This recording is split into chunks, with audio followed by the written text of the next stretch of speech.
And now I shall do share screen because that takes a minute to set up too. Let's click that. Let's take care of this.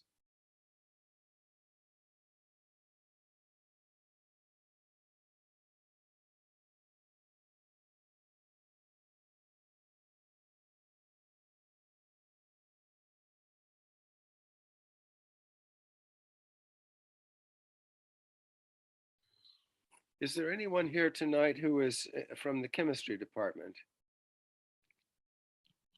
Are we all from physics tonight? From chemistry. I'm from math. Excuse me? I'm from math. You're from math, yeah. Any chemistry people? The Chemistry.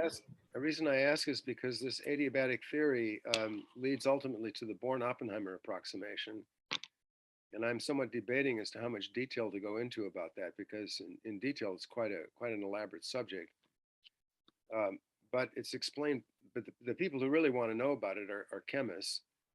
And I find in talking to chemistry students that many of them say, gee, I wish you'd explain it properly because, the explanations are all bad. And they're right, the explanations are all bad. They're so hand wavy that nobody can understand them. Well, maybe after some experience, they learn how to do the manipulations, but I think without deep understanding. Well, I'm not going to go into the Born-Oppenheimer approximation deeply. There's no time for that. By the way, it's not just used in chemistry. It's very important in chemistry, but it's also quite important in condensed matter physics. For example, the decoupling of the motion of the nuclei, the ions in a solid from the electronic degrees of freedom is the Born-Oppenheimer approximation. It's in some sense a somewhat different version of it than is needed for the case of molecules, but the basis is the same. In any case, it's important in practice. It's important in practice and it's explained poorly everywhere. So there's a challenge to try to do a better job of it. Well, in any case, I want to continue tonight with the adiabatic approximation, adiabatic methods. As I explained last time, I just got started on it. And I explained that what adiabatic means is that the time evolution of a system is slow. I should be more precise about that. What I mean is the time evolution of the Hamiltonian is slow. The time evolution of the dynamical variables may be rapid, maybe much more rapid, but the Hamiltonian itself changes on a time scale which is small compared to the time scale of the dynamical motion of the Hamiltonian. And I gave a standard example of that, which is the pendulum with a slowly varying length, which is tantamount to being the same as a harmonic oscillator with a slowly varying frequency. So let me just remind you of that, because this is a prime example of an adiabatic system. We have a Hamiltonian harmonic oscillator, it's p squared over 2m, and then m and omega, but I'm going to let the omega be a function of time, like so, squared, divided by 2, m omega squared over 2 times x squared. So this is the Hamiltonian. It's an explicit function of time, as you see. Now, to make it an adiabatic problem, it's required that the time dependence of the frequency be slow compared to the time dependence of the dynamical variables in the Hamiltonian. Well, the Hamiltonian itself, the natural frequency of the Hamiltonian is omega of t. So the condition for adiabaticity, as I say, the system is considered adiabatic. Nothing says that omega of t has to be slowly varying. It may not be. It depends on the application. But if it is slowly varying, then we call it adiabatic. And to say that it's slowly varying means that omega dot over omega, which in effect is the frequency at which the frequency changes, has to be not equal to this, has to be much less than omega. And this is equivalent to saying that the delta omega in a single period is much less than omega. This is means the same thing. So the frequency doesn't change much over a single period, and therefore over a single period, it looks more or less like a constant frequency. It's just that the frequency then slowly changes over time. And so the Hamiltonian then gradually transmogrifies into slowly transforms itself into a new Hamiltonian with a new parameter, a new frequency parameter. The idea is that we allow the new frequency parameter. So let's have omega of t0 and omega of t1, the beginning and the ending times. We allow these to be quite different. One might be half as much as the other, for example. So we make significant changes, and that's to say, order unity changes. This is not perturbation theory. We're making order unity changes in the Hamiltonian from the beginning to the end. But what makes it adiabatic is that we carry out those changes slowly. Okay, so I explained all this last time. I also explained that in classical mechanics, the conserved quantity is the action variable, which is the integral of pdx around the orbit, the pdq orbit. This is otherwise the area of the orbit. We saw this previously in WKB theory. The usual normalization is to divide by 2 pi. Classical mechanics, that's the action of the orbit. And it turns out the action is conserved under adiabatic processes. One thing to keep in mind about adiabatic processes is that they are time dependent. That's what it's all about, is it's time dependent, but slow time dependence, but nevertheless time dependent. And as we know, energy is not conserved in time dependent systems. And so what you find in adiabatic systems is that on making a substantial change in the Hamiltonian over a long period of time, which is the whole idea, what you find is the energy of a given orbit, the initial to final energy, changes significantly over that same period of time, naturally, because the Hamiltonian has changed significantly. For example, you might find the final energy is twice as much as the initial one, that sort of thing. All right, so energy is not conserved. But what is conserved is action. And that actually allows us to calculate the final energy as a function of the initial energy, because the action is the area of the orbit. And although when the Hamiltonian changes, the form of the orbit in phase space also changes. But if you know its area and you know the value of the frequency at the end time, you can then compute the energy. So that's the basic idea for finding the final energy, knowing the initial energy. There's a lot that can be said about the classical mechanics of a harmonic oscillator, slowly varying frequency. For example, it turns out that from a mathematical standpoint, it's structurally identical to one-dimensional WKB theory in quantum mechanics. And you can use all the methods of WKB theory to solve the problem. All right. Well, in any case, tonight we want to talk about the quantum adiabatic processes. So let me get into them. So let's switch over now to quantum mechanics. And let me just begin by explaining the idea. Let's think of what I'll call Hamiltonian space. I'll just call it H space. The space of Hamiltonians is obviously infinite dimensional because there's a huge number of Hamiltonians in quantum mechanics. But I'll draw it here as if it's some kind of three-dimensional space like this. And what we want to imagine is we have some initial Hamiltonian H0 and some final Hamiltonian H1. And we have a sequence of intermediate Hamiltonians that are described by a curve like this. Now, initially, we think of this curve as being parameterized by time. So H0 then, well, let's put it this way, is that H is a function of time. And then H0 is equal to H at, let's call it H at 0. And H1 is equal to H at T1, the final time. Let's call it T1 as the final time, like that. All right. Now, recall, these are quantum Hamiltonians I'm talking about. So if I just want to quantize this harmonic oscillator, you could think of varying the frequency, the parameters of the Hamiltonian, the frequency, in the manner I just described. And that would be an example of such a Hamiltonian, be slowly evolving from one harmonic oscillator to another with different parameters. All right. Now, at the initial time, we can consider various physical quantities. Some of them might be measurable. For example, the probability of being in a certain eigens, the ground state, let's say. We can do the same thing at the final time. We can measure, let's say, again, the probability of being in the ground state. And we can ask how those two things are related to one another. We can ask how they transform, under the time evolution. So that's the basic question you want to ask.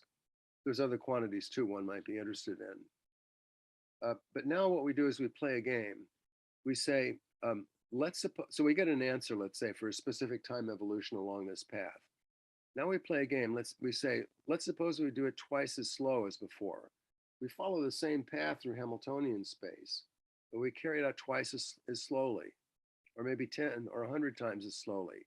We introduce a slowness parameter. And we allow this parameter to go to 0 to make it so that we progress this path slower and slower and slower. Now, as we do that, we can make the comparison between initial quantities and final quantities. For example, the probability of being in the ground state. And we ask, how does that depend on this epsilon or slowness parameter? Does it go as some power of epsilon? If it does, if it goes like epsilon to the n, if it behaves like epsilon to the nth power, then we say that that quantity is order epsilon to the nth. Okay. Now, in order to talk about the slowness parameter, I want to change this notation a little bit.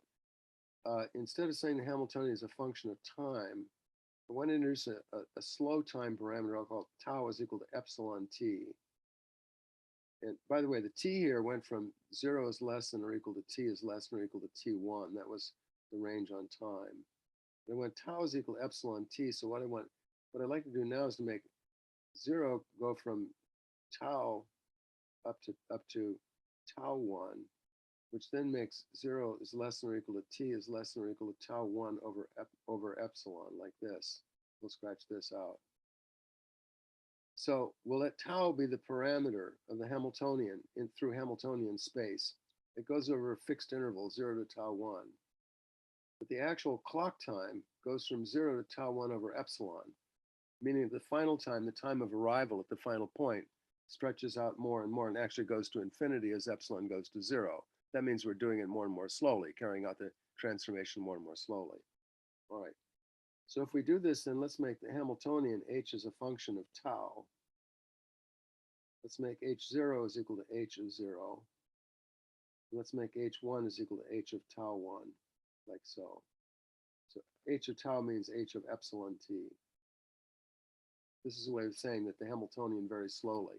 Or to go to my harmonic oscillator, I might want to put an epsilon in there in this omega parameter in order to indicate that that it's a slow, the frequency has a slow time dependence. All right, so this is the basic setup of adiabatic theory then. It's a limiting process in which the slowness parameter goes to 0. To preview some of the main results, well, one of the things you find in adiabatic theory is what they call adiabatic invariance. The action was that in classical adiabatic theory. An adiabatic invariant is something which is not strictly, it's not a rigorous invariant.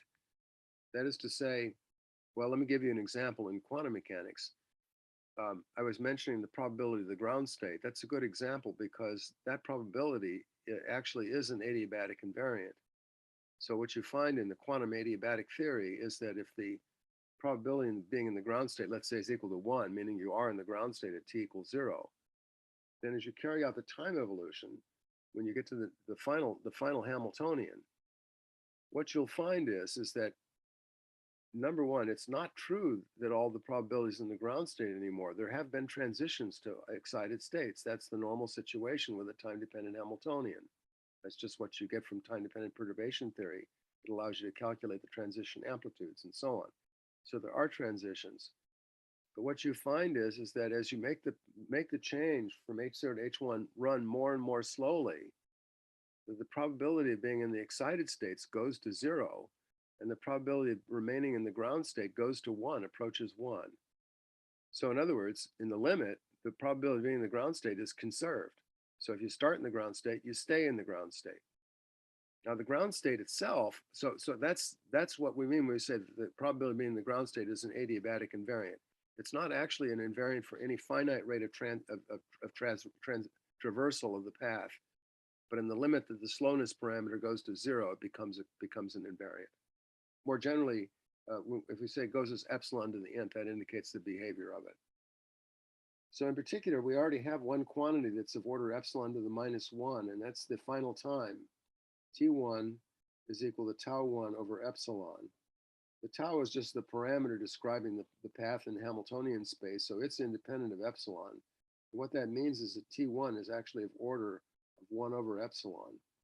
The final time goes to infinity as epsilon goes to 0, as behaving as 1 over epsilon. That's just the nature of the scaling that we're doing.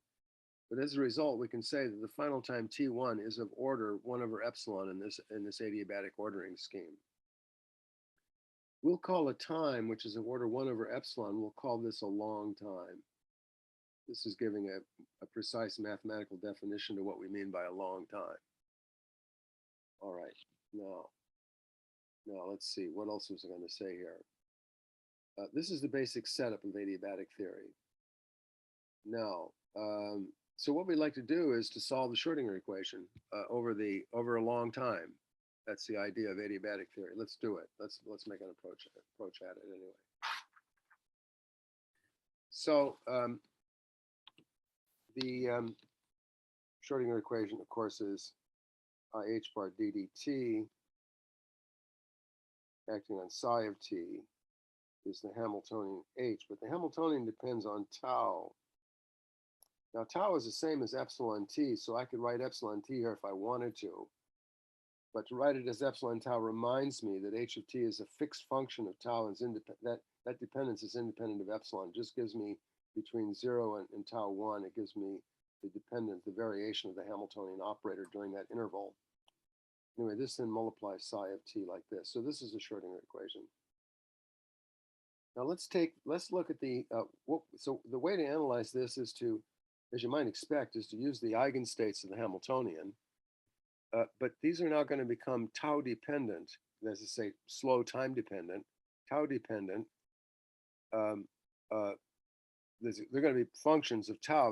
That is to say, they're going to become slow functions of t, and that's because the Hamiltonian itself is a slow function of t.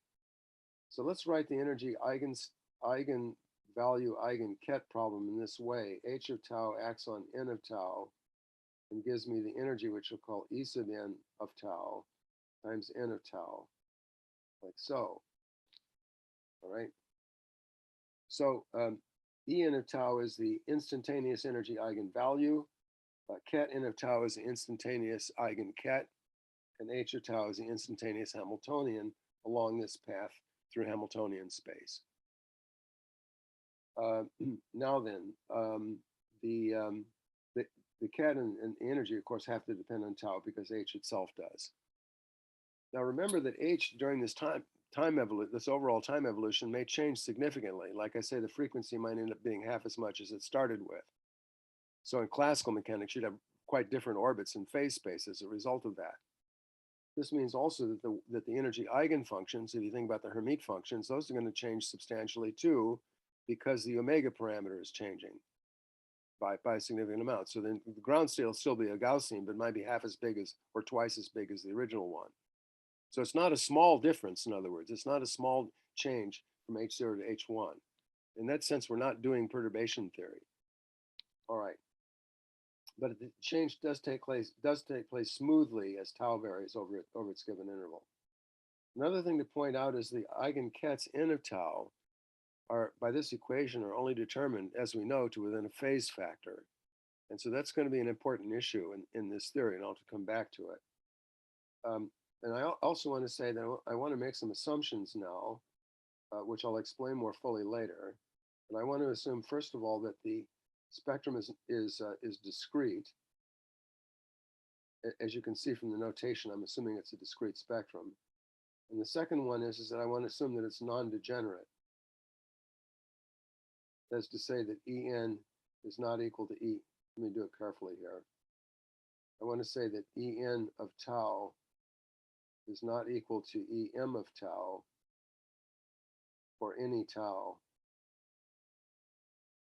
For any tau or N or M.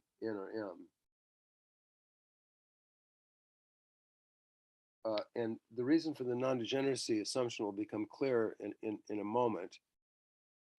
But before I get into that, let me just point out that even at this stage of the argument, you can see that it's a strong assumption. It's not unusual to find a Hamiltonian where the energy eigenvalues are non-degenerate. That's pretty easy to construct. But we're now giving this Hamiltonian a parameter tau. And as you vary them, the energy levels are going to move around. So here's what you might naively expect.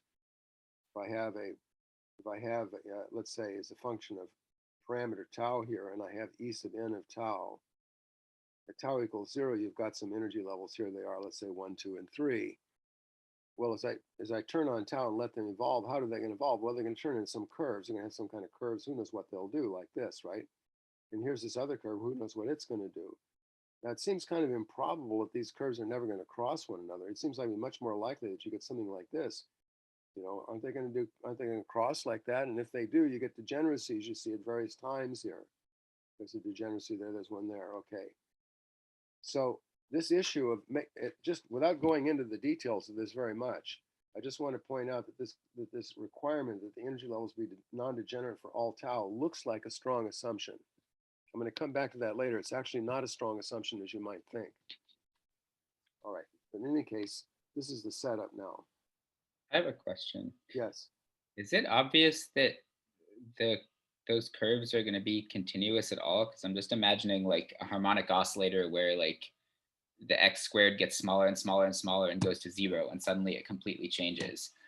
Like, Well, no, it doesn't suddenly completely change. I mean, if you think about the ground state, for example, what happens is that if the x squared goes to zero, what happens is the Gaussian wave packet spreads out wider and wider and wider for the ground state, and eventually it spreads out to. I mean, as you let that, if you let omega go to zero, the x squared term would disappear, and you'd have a free particle. The free particle doesn't have any bound states. So it only has unbound states. So if you want to understand the limit properly of a bound state going into an unbound state, you need to make the wave functions unnormalized. You have to relax the normalization condition. So let's do that. Let's take the ground state of the harmonic oscillator. Instead of normalizing it so its total probability is 1, let's normalize it so that psi of 0 is equal to 1. Okay? Then look what happens to it. Can you visualize? It's got a Gaussian. It's at 1 at the origin. What happens is the Gaussian just gets wider and wider and wider, but it rises and stays closer and closer to 1 the more and more further out you go. And that actually turns into an eigenstate of the harmonic oscillator with eigenvalue, of the free particle with eigenvalue 0. What I'm saying is it actually does work. and then the spectrum is like becomes denser and denser and denser, and eventually becomes like the positive. It would become denser and denser, exactly. Okay. So, and that's how you get the continuous spectrum. You can see that because h bar omega goes to 0, because that's the separation between levels. So it actually works, but let's not take it all the way to the limit. The only claim what I'm doing here is making a transition from one system, one Hamiltonian with bound states, to another one also with bound states. So we don't really need to talk about the continuum. The question you're raising is about the continuity of the changes as the tau continuously changes. Well, we'll assume the Hamiltonian operator is a continuous function of tau. That would mean, for example, that its matrix elements in a fixed basis are continuous functions of tau. So let's make that assumption. Then from that, it follows that the energy eigenvalues are continuous functions of tau, and that the energy eigenstates, energy eigenfunctions, this is trickier because there's a phase convention in there. But in a 1D problem like this with a single tau parameter, you can make those continuous functions of tau also, as long as there's no degeneracies in between. So as long as you don't get crossings of those curves, it will be continuous. You see, the problem is when you get a crossing, then at that particular tau value, you have a degeneracy. And so now you don't really know what E1 and E2 are, because any linear combination of them would work just as well. So that creates that means that actually what you even mean by psi 1 and psi 2 are not even well defined when you got a degeneracy like that. So avoiding degeneracies also is something required to make the energy eigenstates continuous functions of tau. I'm going into this deeper than I probably should, but these are actually serious issues about phase conventions and so on that one has to address for a careful treatment of this subject. All right. Anyway, right now I just want to raise this notion that the energy eigenvalues are functions of our parameter, and at some point we need to worry about whether they cross or not. There's something called a no crossing rule, which from the sound of it says that they don't cross, and that's sort of what it says, as a matter of fact. There's a reason for it. All right. All right. In any case, so this then is the definition of what we might call the instantaneous energy eigenvalue and eigenkets and the eigenkets are determined only to within an arbitrary phase. All right, now then, let's take the exact solution psi of the Schrodinger equation. Let's expand it in these instantaneous eigenkets. So do I have room here? So then we take psi of t is the sum on n of Cn of t times n of tau. Let me write it like that, okay? There's no loss of generality in that. That's just the completeness of the basis functions. These basis functions can be chosen to be orthonormal and complete for each value of tau, and I'm assuming that we do that also when we write an equation like this. They're certainly orthogonal to one another. We just normalize them. That's all I'm saying. All right, now, so this is the expansion. So let's plug this into the Schrodinger equation. Here's the expansion. There's the Schrodinger equation. Let's plug it in. So I get IH bar ddt of psi of t is equal to the sum on n. I'll first differentiate the Cn. I get IH bar Cn dot of t, like that, times ket n of tau. And then I get plus another sum, the sum on n of Cn of t times IH bar. So IH bar ddt, I want to take ddt here of n of tau. The n of tau is the same thing as n of epsilon t. So you see this is epsilon times dd tau of n of tau. So I can write this as IH bar epsilon times dd tau of n of tau. I want to differentiate n of tau with respect to tau, not t, because tau, remember, is the fixed parameter for taking us along this fixed curve in Hamiltonian space. And that's also because n depends on tau too, and it depends only on tau, that's to say the combination epsilon t.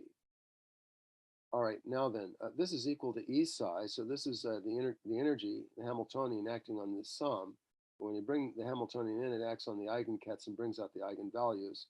So we get this as the sum on Cn of t times En of tau times ket n of tau, applying the Hamiltonian to the right-hand side.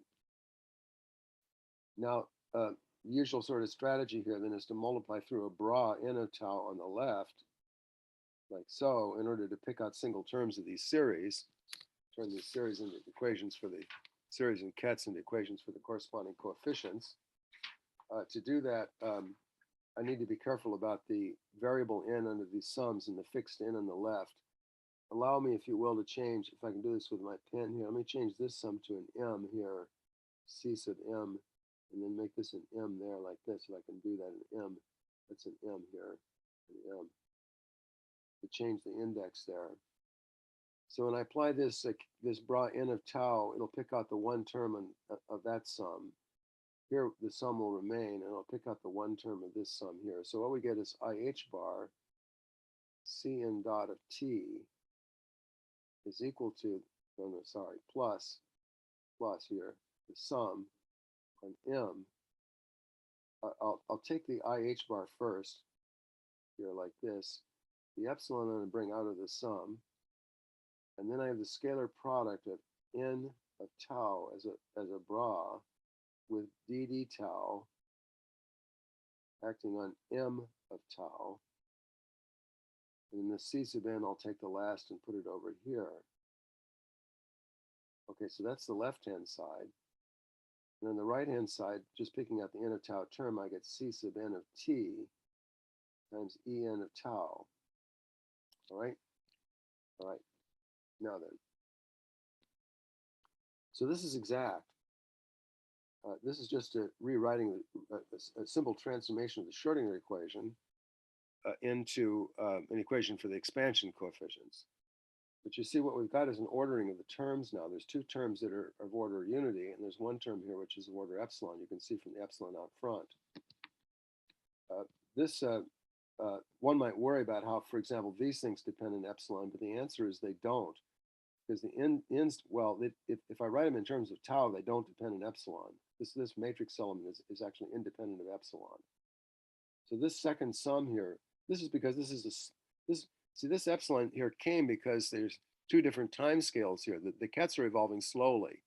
And so the DDT term applied to the kets brought out an epsilon. That's why this is a slow part of the time evolution. This is the part that's due to the slow evolution of the basis kets. Okay. Which wouldn't be there if we had a constant basis. All right, so how do we solve this equation? Well, we'll solve it approximately first by neglecting the term which is of order epsilon. If I do that, I get just IH bar Cn dot of t is equal to Cn of t times E sub n of tau. And the solution to that is that C sub n of t, this is only an approximation to the boxed equation, but the exact solution of this approximate equation is what I'm writing down now. It's C sub n of 0 times e to the minus I over h bar times the integral from 0 to t of e sub n of tau dt. Let me be more clear about it, because there's an upper limit here and I want the variable of integration to be different. It's e sub n of epsilon t prime dt prime. Okay, that's the exact solution of the equation above. Now then, this integral here, allow me to take this integral and to transform it somewhat. Let's put in a tau prime is equal to epsilon t prime, like so. And if I do, this becomes the integral from 0 to epsilon tau, upper limit here, of e sub n of tau prime d tau prime times 1 over epsilon. There's a 1 over epsilon because dt prime, you see, is equal to d tau prime over epsilon. That's where this 1 over epsilon came from. All right, so that's what that integral turns into. All right, now let's see here. Excuse me, I didn't do this right. It's not epsilon t. It's just tau. Excuse me, it's just tau itself. Here's what I mean by that. The upper limit is t. If I write t is equal to epsilon tau, and I do this change of variable, then when t prime is equal to t, then tau prime is equal to epsilon tau. The tau prime is equal to epsilon t, which is tau. All right, so the upper limit here is tau. All right. In any case, the point of this is that what you see here is an integral over our variable tau, which describes the parameterization of the Hamiltonian of the energy eigenvalue over the interval divided by epsilon. And therefore, this integral is actually order 1 over epsilon. It's large when epsilon goes to 0. Okay, now then, allow me to write the solution then in the following form. Is that C sub n of t is equal to C sub n of 0. I'm going to write it this way as e to the I phi n of t, where phi n of t is equal to minus 1 over epsilon h bar integral 0 to tau of e sub n of tau prime d tau prime. You know, the frequency you would have if the energy were constant would just be energy E over omega, and the accumulated phase over time would then be E over h bar, I meant to say. And the accumulated phase over time would be E over h bar times t. You're familiar with that. It's the usual phase. But in this problem, the energy is a slowly varying function of time, and what we find then is instead of E times t, is we get the integral of the energy times time. So basically, the instantaneous phase just gets integrated to create the total. The instantaneous frequency gets integrated to get the total phase shift. All right. So let's put it this way. So let me write this equation again down below because I'll need it as that phi n of t is equal to minus 1 over epsilon h bar times the integral from 0 to tau e sub n of tau prime d tau prime. And this, by the way, means that phi n dot of t is equal to minus E sub n of tau over h bar, which is really the same equation. One's the integral of the other. And the solution for the coefficients, to repeat, the solution for the coefficients is up here. Here's the solution. Okay? This phase is called the dynamical phase. And you can see that it's large, that it's of order 1 over epsilon. In our limiting process in which we traverse the curve ever more slowly, this integral stays the same, but the 1 over epsilon in the denominator shows that phi goes as 1 over epsilon. I mean, this is no surprise. If we take a longer and longer time to traverse the path, I mean, maybe the path didn't go anywhere and the Hamiltonian was constant. Well, then the phase would be E sub n times t. But if t goes as 1 over epsilon, the phase goes as 1 over epsilon too. So I think this is a fairly clear conclusion that this dynamical phase is of order 1 over epsilon. But the point is that it's large, and it actually goes to infinity as we take the adiabatic limit where epsilon goes to 0. Nevertheless, let's look at this nominal conclusion. This nominal conclusion is nominal because it's based on the neglect of the order epsilon term in the exact equation. But what this nominal conclusion says is that the amplitude to be in state n is to within a phase factor is the same as the amplitude it was to be in state n at the original time. Now recall that n is the quantum number, but the eigenstate itself may change substantially, as I just explained. If the frequency doubled or got cut in half, the wave function looked quite different at the end. So although the quantum number remains the same, the wave function does not. Moreover, the energy E sub n doesn't stay the same either. It changes into something else. So what we have making its appearance here is a rule in adiabatic theory that quantum numbers are conserved. This connects nicely with the classical theory where the action was conserved because we know by WKB theory that the quantum number is determined by the classical action. The classical action is quantized. So in WKB theory, so if you have a quantized action, and if under an adiabatic change it stays the same, then it's going to be the same quantized action with the same quantum number in the new Hamiltonian. And that's exactly just how it works out. That's kind of the semi-classical treatment, semi-classical analysis of quantum adiabatic theory. In any case, in the quantum mechanics, what we see is the probability of being in any given state is constant in time under an adiabatic process. Now, this isn't a very firm conclusion at this point because this is kind of a lousy analysis so far because we've neglected this term. In fact, it's really not adequate at all what we've done so far, but some books would stop there.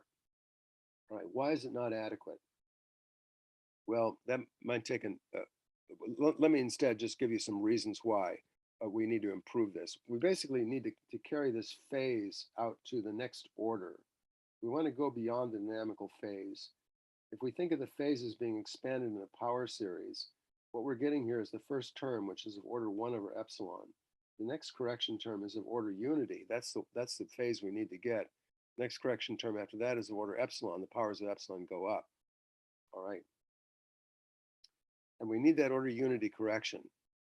Now, there's at least 3 or 4 reasons why we need that. One of them is you'll find that if you study how this thing changes under redefinitions of the phase of the energy eigenkets, which after all are arbitrary, you'll find that this answer is actually ambiguous. It gives you an ambiguous answer for the final wave function psi at the final time, because there's a phase ambiguity in it. The second reason is that going to next order reveals that this whole theory is an example of a gauge theory. It's a gauge theory with a vector potential and the whole usual stuff that occurs in gauge theories. I'll tell you a little about the history of that. Let's see. A third reason is that if you wanted to contemplate doing an interference experiment, let's say, in which you take your system, we had psi at 0 and we evolved it into psi at the final time. Let's suppose we take psi at 0 like in a beam splitter or something, split the system into 2 parts. One of them we keep to be the original system, and the other one we allow to evolve according to this evolution. Well, maybe we evolve it so that the final Hamiltonian is the same as the initial Hamiltonian, bring it back to where it started from. That's in fact an interesting thing to do. Then you might want to study interference between the initial state and the final state. Well, the interferences can depend on the relative phases. And knowing that phase only to order 1 over epsilon won't do. You need to know the phase to order unity, because you need to know it within a small fraction of 2 pi in order to get the interference right. So we need the next correction term in order to see the interference properly. That's at least 2 or 3 reasons why. There's other reasons too. I forget them all, but why we want to go to higher order. All right. So how do we do that? Well, what we do is we take this solution and we just wrote down, and we reinterpret it not as a solution but as a change of variables. Let's write Cn of t, instead of writing Cn of 0, let's write it as Bn of t times e to the I phi n of t, like so. In effect, we'll strip off the dynamical phase from Cn, and we'll call the remaining coefficient B sub n, and let's work out an exact equation of evolution for the new B coefficients. So to do that, we just need to use the chain rule. So IH bar Cn dot of t is equal to IH bar Bn dot of t, the first term there, times e to the I phi n of t, plus Bn of t, and differentiating the second term, I get an e to the I phi n of t, and then IH bar times the time derivative of what's above, so I get times what's left over is IH bar times phi n dot, but phi n dot is minus E sub n over H bar, like so. We follow all of that, minus E sub n over H bar.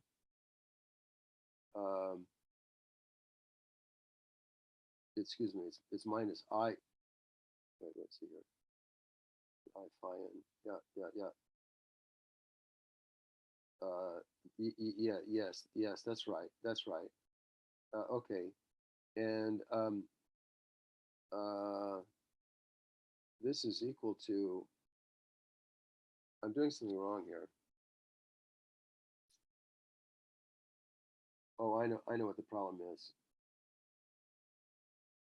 Well, maybe I don't know what the problem is. Let's see here. Oh, yes, I do. There is a factor of I here, because yes, that's the problem. I'm just doing the chain rule on the exponent I phi n, so I get I phi n dot. Here's phi n dot up here. I multiply by I and I get minus I there. All right, so I squared is minus 1. The minus signs cancel. You turn this thing into just simply En over H bar. Okay, now then, let's bring this up. So there's some algebra in deriving the equation for the B sub n's, which is what I'm working on now. This is the same thing as C sub n, t, like so. Now then, that's just using the chain rule and Cn dot. Now let's go back to the exact equation here. Here it is. I have this term here, add that term, and that's equal to the Cne on the other side. So this whole thing plus epsilon times the sum on m of IH bar times n of tau dd tau n of m of tau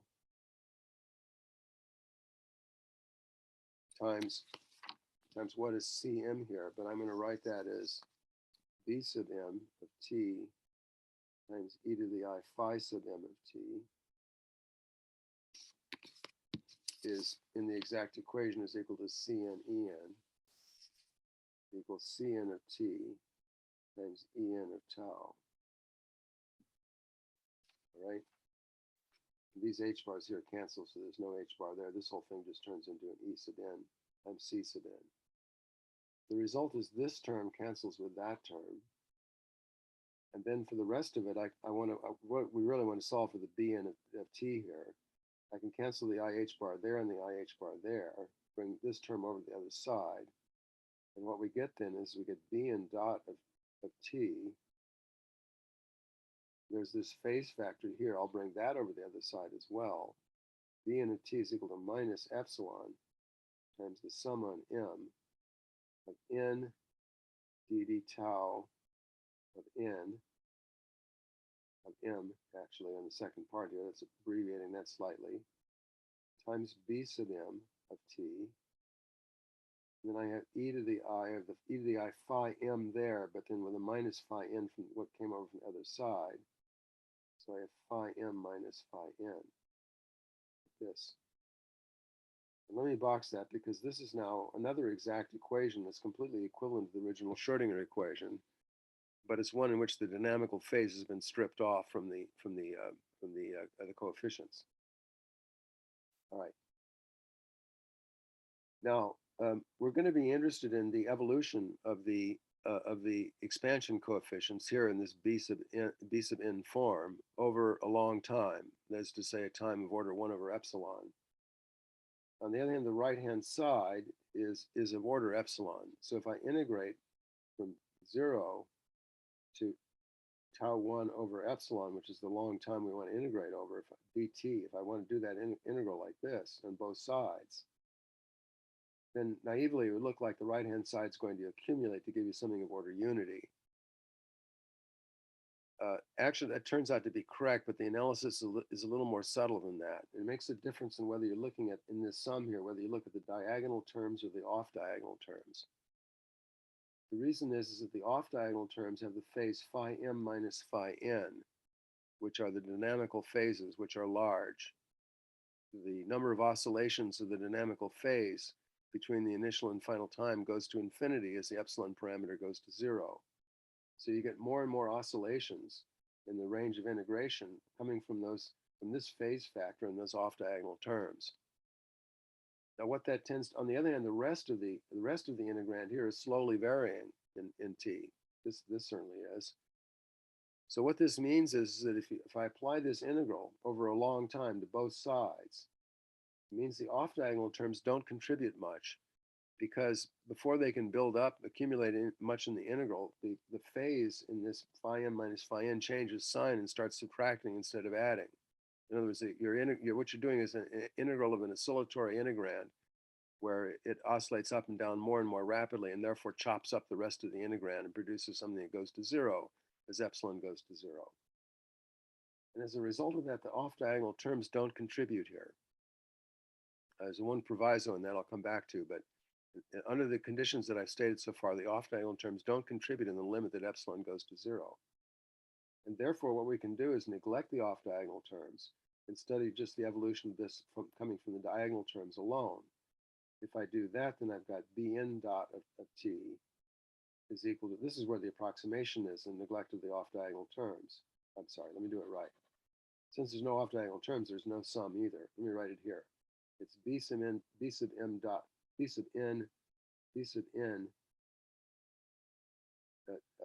t, b sub n dot of t is equal to minus epsilon n bdt dt tau of n times b sub n of t.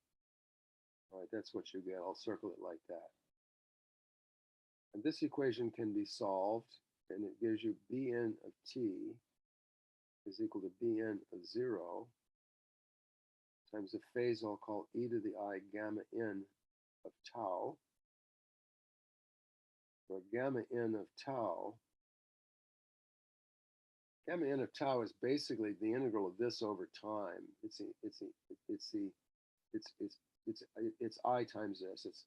It's I epsilon times the integral from 0 to t of dt prime of n dd tau, through dd tau prime n here, bn of t prime. I'm sorry, no bn here, just the integral of this. But epsilon, writing tau prime is equal to epsilon t prime. I can combine this epsilon with this t prime here. And this then turns into just the integral from I0 to tau, d tau prime of n dd tau prime of n like this. Okay? So let me summarize this over here on a clean page. Is what we find is that bn of t is equal to e to the I gamma n of tau times bn of 0. where gamma n is equal to I times the integral from 0 to tau of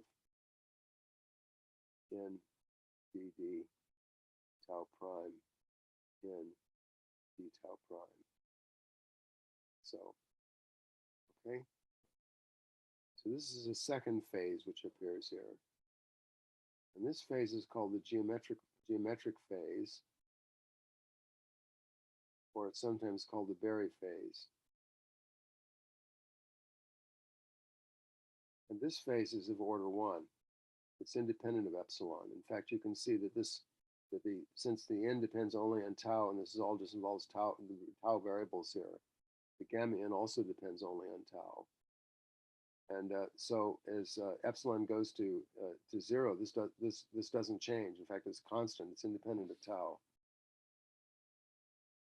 Now, combining these different combining these equations together to get the overall solution, what we have so far now is that Cn of t, the original Cn of t, is equal to Cn of 0 times e to the I phi n of t plus gamma n, which it turns out depends only on tau. Where we've now got a sum of the dynamical phase, and then we got the Berry's phase. The Berry or geometrical phase is the second phase factor. Okay. And the dynamical phase is of order 1 over epsilon, whereas the Berry's phase is of order 1. So in effect, what we've done here is done an expansion of the phase factor in powers of epsilon, and we found the leading term as well as the first correction. All right. Now, as I mentioned, knowing this first correction is necessary to get interference patterns right. You need to know the phase to within a fraction of 2 pi in order for that to happen. Okay, now, one of the things to point out about this is that even at this order, even at next order, we still see that the evolution of the expansion coefficients involves just simply multiplication by a time-dependent phase factor. And so the probability of remaining in the state n is still constant. And this is the next step of what you might call the adiabatic expansion or adiabatic theorem. The adiabatic theorem says that, as I explained earlier, it says that the probability of remaining in a given state remains constant in the limit that epsilon goes to 0. What we're doing now is we're doing more detailed analysis of that question by looking at that probability as a power series in epsilon. Actually, what we're expanding is the phase. And we're finding through this order here, what we're finding is that it's true that the probability doesn't change. Would we find a change if we went to second order, higher order epsilon or epsilon squared and so on, higher order in this power series? The probability is not rigorously constant to remain in the ground state if you change the Hamiltonian. You know, there are transitions that for sure happen, and time-dependent perturbation theory allows you to calculate them. But the question is different here. We're asking how those transition probabilities depend on this epsilon parameter. And it turns out that if the Hamiltonian is smooth enough, in particular if it's analytic, it turns out that those deviations from adiabaticity, which you might call them, go to 0 faster than any power of epsilon. And what that means is that in this perturbation expansion, no matter how high we carried it out, we'd still find that it was always just a phase factor. That doesn't mean in reality it's a phase factor. There actually are transitions, but they don't show up in a power series because the dependence on epsilon is non-analytic. It goes like e to the -1 over epsilon. It's a function that doesn't have a power series expansion. So it's all a bunch of interesting features of this procedure. All right, now then. Why do we define the Berry phase with an I up front? Because there was a minus sign here for the Bn, and what I did was I factored out the two factors. I wrote this minus sign as I squared. And so by defining a gamma with an I here, and then having another I there, that gives me the minus sign that I had there. So that's just a way of showing you the algebra works out right. But the reason for defining it this way with the I in there is because it turns out, and I'm glad you brought that up because I wanted to point that out, is that including the I, this quantity is actually real. Let me explain that. These states n of tau are normalized. And so if I apply dd tau to it, what I get is dd tau applied to the bra n of tau, scalar product with ket n of tau, plus the bra n of tau times dd tau applied to ket n of tau equals 0 by the chain rule.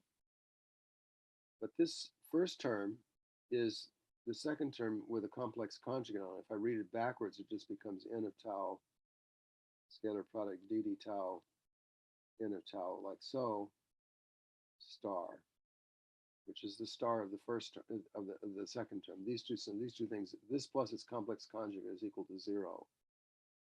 And therefore, this integrand here is purely imaginary. It's purely imaginary because of the normalization of the energy eigenstates. And so by multiplying by I, I get something that's purely real, and that makes the Berry's phase real. So I'm glad you pointed that out because I was gonna miss it otherwise. By the way, there's something else I should mention too, which is that the notation I'm using n of tau as a ket, I think it's clear from what I've said, what it means is it means the eigenket of the Hamiltonian at the parameter tau. However, the notation is misleading because the eigenvalue, the quantum number n, is not a function of tau. It's the ket that's a function of tau. It would make more sense to write it this way as ket n of tau, like that, ket n of tau. This is more logical notation, but I write it this way anyway because I think it's less awkward to do that. All right. Okay, so I had a question as well. yes. So when you said that the probability does not change, you're saying that the probability is like time invariant specifically, like it's not changing in time. That's right. So under a slow time evolution. So, Okay. So for example, if you put your harmonic oscillator in the ground state and you change the frequency slowly and you ask what state is it in after I'm done, Okay. you change the frequency by a substantial amount. You might double it, but you do it slowly. And so you ask, what's the probability of being in the ground state when I'm done?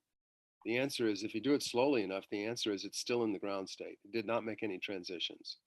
Hmm. Now, it actually does make transitions, but those are beyond all orders of perturbation theory, and you can't get them by perturbation theory. Gotcha. Thank Okay. you. And moreover, in the limit, that's assuming the Hamiltonian is an analytic function of its parameters, or even a smooth function would do it. Okay. Thanks. All right. Now,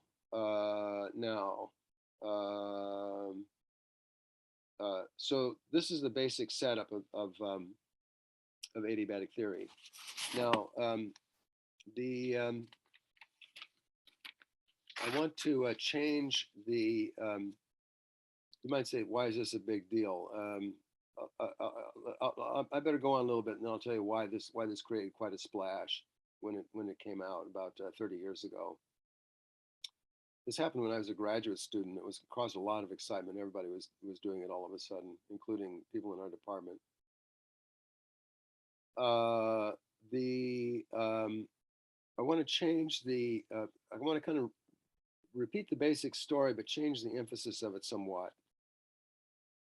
When Hamiltonians depend on time, they typically do so by means of depending on some time-dependent parameters. Let me use R here, R vector, to indicate more than one parameter. Let's call these the parameters of the Hamiltonian. So R could be an n-dimensional vector. And so let's say the Hamiltonian depends on time through the parameters which depend on time. Let's just make that assumption. It's probably a good idea to keep in mind a certain example of this. Let's talk about an example. Let's talk about a spin in a magnetic field in which the Hamiltonian is minus mu dot B. But suppose the magnetic field is a slow function of time. So we'll make it a function of tau like so, where tau is equal to epsilon t. Okay? So we can picture it this way. Let's draw a magnetic field space, Bx, By, and Bz. And we've got some original magnetic field, call it B0 here. we've got some final magnetic field, which doesn't have to be the same magnitude or direction like this.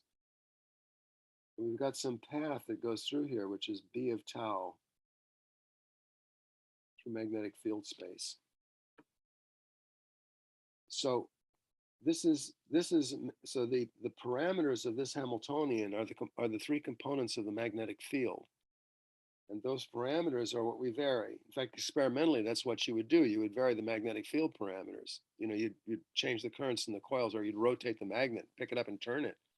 Anyway, you would, that's what you do experimentally. So in fact, when our Hamiltonian depends on time, it typically does so through the medium of some parameter. So let's assume that now.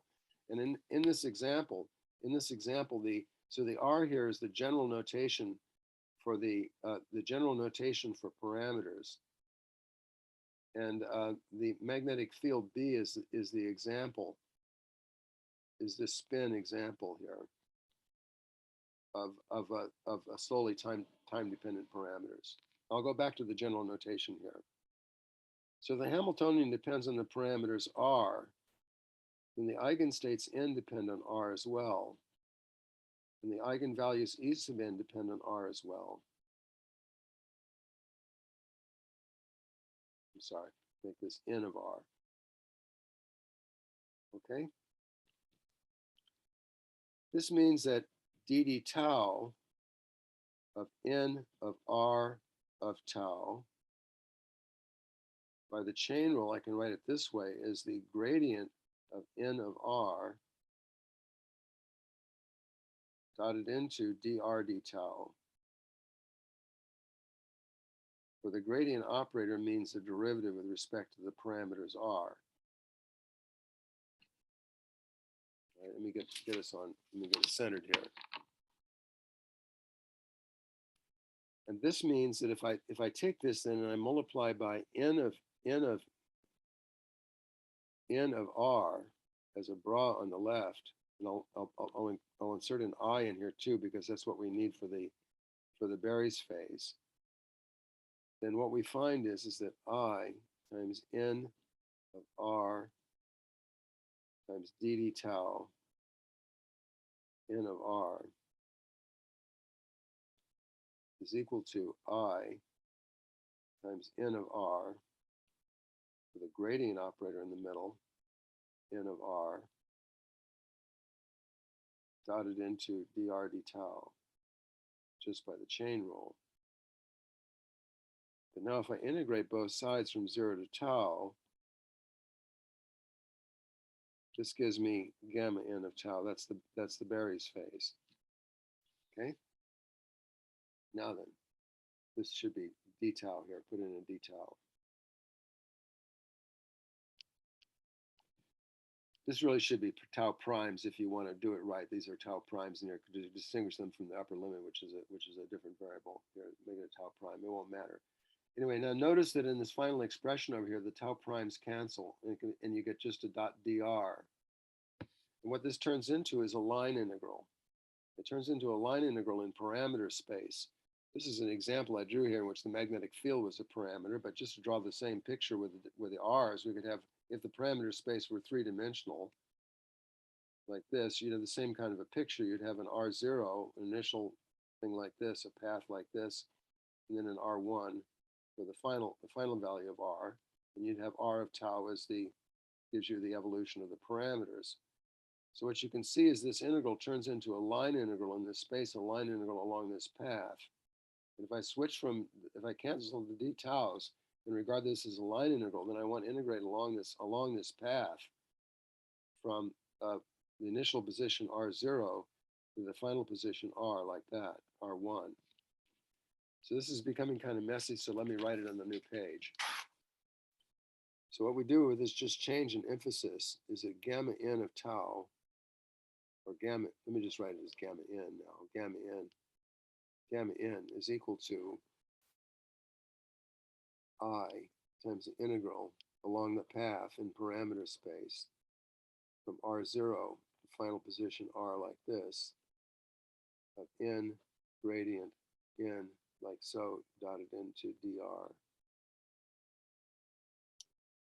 And this leads to a definition of what I'll call A sub n, which is like a vector potential. It depends on r, and it's defined as I in gradient n. Let me write it out more explicitly, just so you'll be clear about what this means. It's n of r times partial with respect to r, n of r. So we have the eigenkets of the Hamiltonian evaluated for different parameters of the Hamiltonian. And we differentiate with respect to the parameters. That's what that means. Form this scalar product multiplied by I, and that gives me an AN, which is real for the same reasons I explained earlier. This is to say, because of the normalization of the Katz n of R, this thing it turns out to be real. And so we can now write this as gamma n is then equal to the integral from R0 to R1 of a vector potential AN. This looks like a vector potential AN of R dot dr. All right, along the path in parameter space.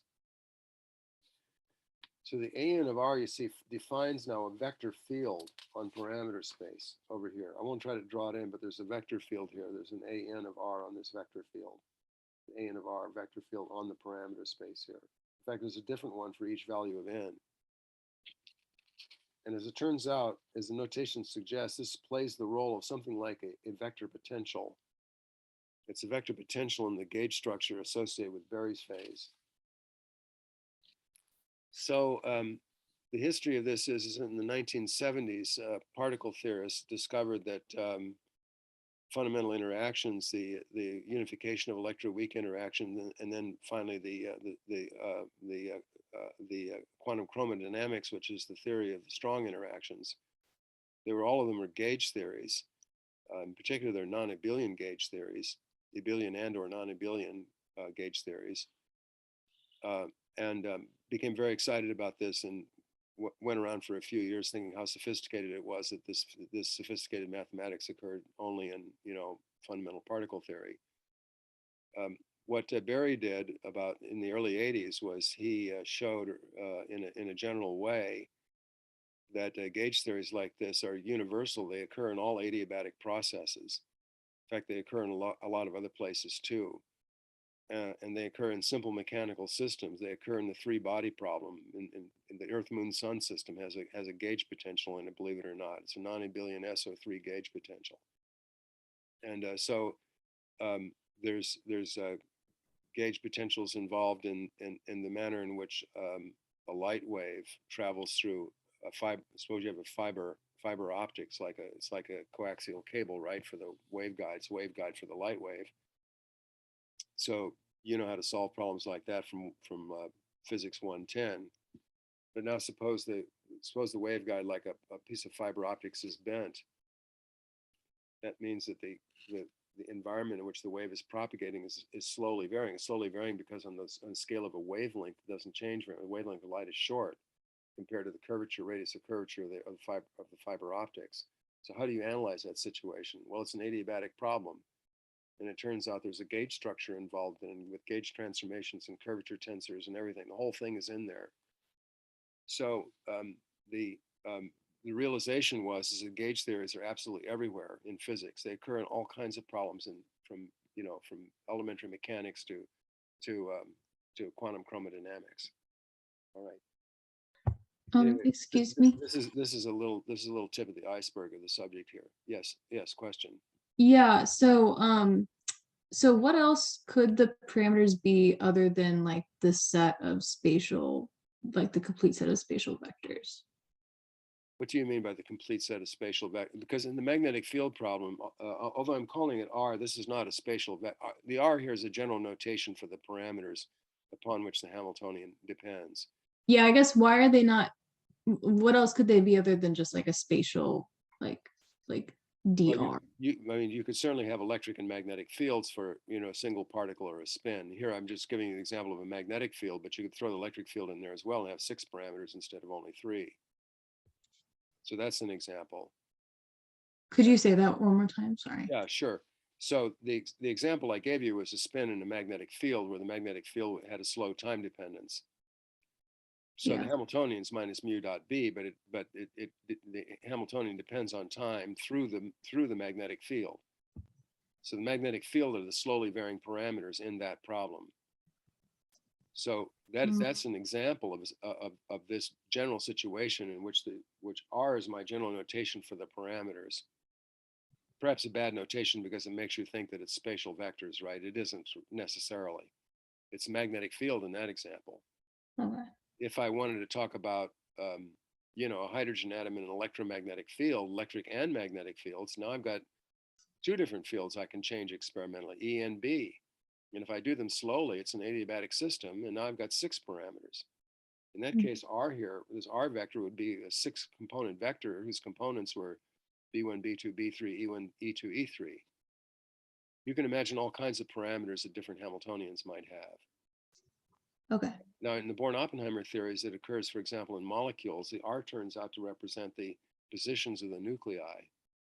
So if you have a water molecule, there's 3 nuclei, there's nine components, and then the R, therefore, is a 9-dimensional vector.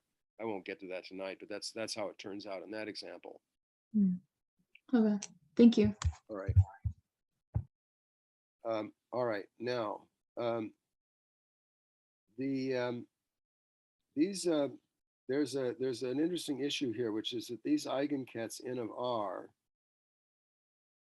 they're defined as the eigenkets of the Hamiltonian at parameter R, with energies E sub N of R, N of R. Just to remind you of the definition of them. These eigenkets are only defined within an arbitrary phase. So in these formulas that I've been writing down, I've assumed that these phases were chosen as a function of R, and I also assumed they were chosen in a smooth manner. There's a question about whether you can do that. In deeper analysis, you have to think about that. Just supposing it's done, then the formulas I wrote down are valid because I differentiated with respect to the phases and so on. But let's consider what happens when we change the phase. Since the phase is arbitrary, we can change the phase. Moreover, we have a different eigenvalue problem, eigenket problem for each value of the parameter R. So the phase conventions you can choose them independently at each point of parameter space. So this leads us to write down something like this: is that N of R is equal to a new phase or phase difference. I'll call it e to the I G sub N of R times N tilde of R. So that N tilde are new eigenkets, which differ from the old eigenkets by an R-dependent phase factor. Why do I allow the phase factor to depend on R? And the answer is why not? Because the arbitrariness is there. There's a general feature of gauge theories is that they give you a mathematical description of some physical reality which is redundant. That is to say, in electromagnetism, for a magnetic field, for example, the vector potential is not uniquely determined by the magnetic field because you can subject it to a gauge transformation. So the vector potential contains a physical part as well as a non-physical part. Physical part is what you see when you take the curl and get the magnetic field. And the non-physical part is what changes when you do a gauge transformation. Well, there's something similar here, is the physics of this problem doesn't depend on these phase conventions. So changing the phase convention like this is changing the non-physical part of the problem in that sense. So this is like a gauge transformation in that sense. In fact, you'll see in a moment, I think I have time, you'll see that it's a gauge transformation also in the more usual sense as well. So let's look at what happens to the definition of this vector potential, which appears on parameter space when we do a change in the phase of the energy eigenkets. So let's take the gradient of both sides, the gradient of N of R vector. Take the gradient of the first term, I get I times the gradient Gn times e to the I Gn times N tilde of R. And then the second factor, I get e to the I Gn times the gradient of N tilde of R. All right. And now if I multiply this by, I want to multiply this on the left by N of R as a bra, but that's the same thing as e to the minus I Gn times n tilde of r as a bra. I want to multiply that on the left hand, on both sides of this equation above. And if we do, what do we get? And let me put an I in there up front too, because that gives me what I need for the vector potential. If we do, on the left-hand side, we get a sub n of r. And the right-hand side, we get two, well, when I do the dot, when I multiply through by the bra here, I get a sub n of r. The right-hand side, I'm gonna get two terms. Let me take the second term first. E to the plus or minus ign will cancel. The n tilde of r times the gradient of n, let me write this out. I get I times n tilde of r times the gradient of n tilde of r. And then for the first term, the e to the ign and n of r scalar, n tilde of r scalar product would solve as 1. The phase factors cancel. And what I get is the I times the I is a -1. I get minus gradient gn. So we can write it like this, is that an of r is equal to an tilde of r minus the gradient of gn. So this vector field on parameter space, whose integral along the path of evolution is the Berry's phase, transforms under a change of basis of the energy eigenfunctions by the addition of an exact gradient. In that sense, it behaves exactly the same as a magnetic vector potential in three-dimensional space under a gauge transformation.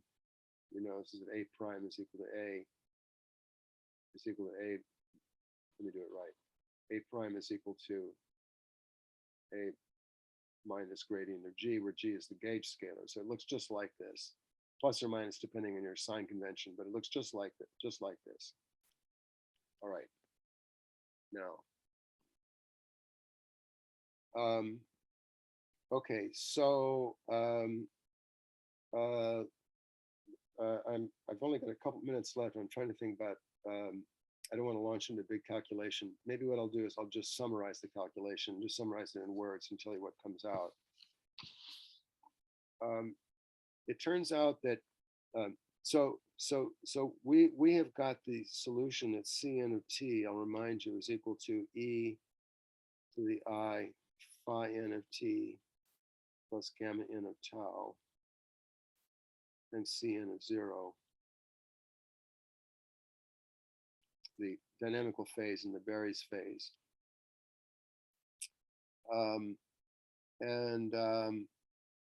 It turns out that and this corresponds to a solution for psi of t is equal to something in terms of psi of 0. There's a solution of the Schrodinger equation here. Now, for a given psi of 0, if we solve the Schrodinger equation, we have to get a definite psi of t because the solution is determined by the initial conditions. If we take the solution that we found here and you plug it in to convert the psi, so let's see. Yeah. So anyway, I don't have time tonight to finish the calculation. So let me just try to summarize it. Just to say, here's what you find. What you find is that the solution to the Schrodinger equation carried to this order, you'll find that you need to incorporate that if you want the answer to be independent of the phase conventions for your energy eigenstates, as it must be, you must have the Berry's phase in there. Because the Berry's phase is necessary to get what you might call the gauge invariance of the answer. The answer has to be gauge invariant. The gamma n correction to the phi n is necessary to make that happen. Perhaps I'll start the next lecture by explaining that, but that's how this works.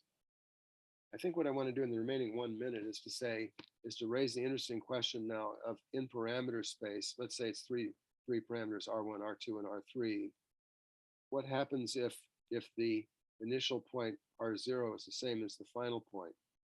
So the adiabatic path in parameter space is a closed loop.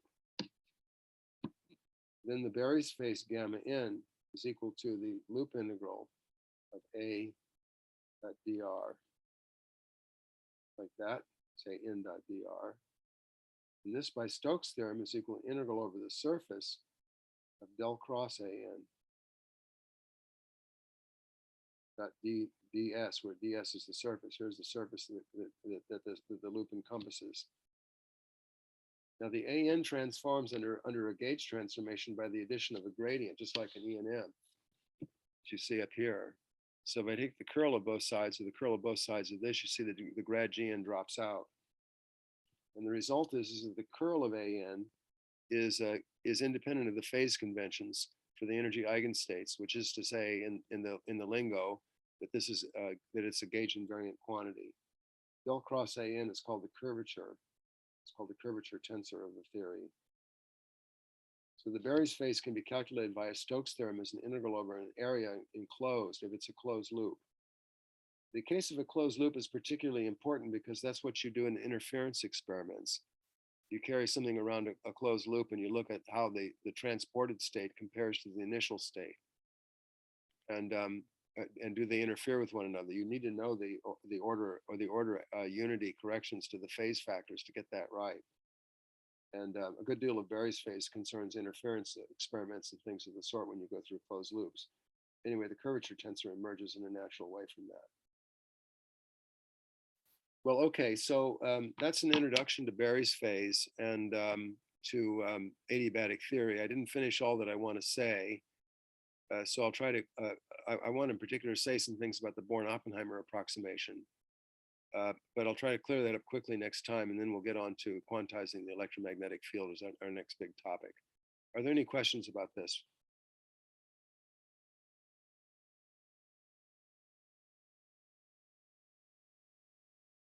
No questions. All right, if no questions, then I will do the usual. Stop screen share. Stop recording.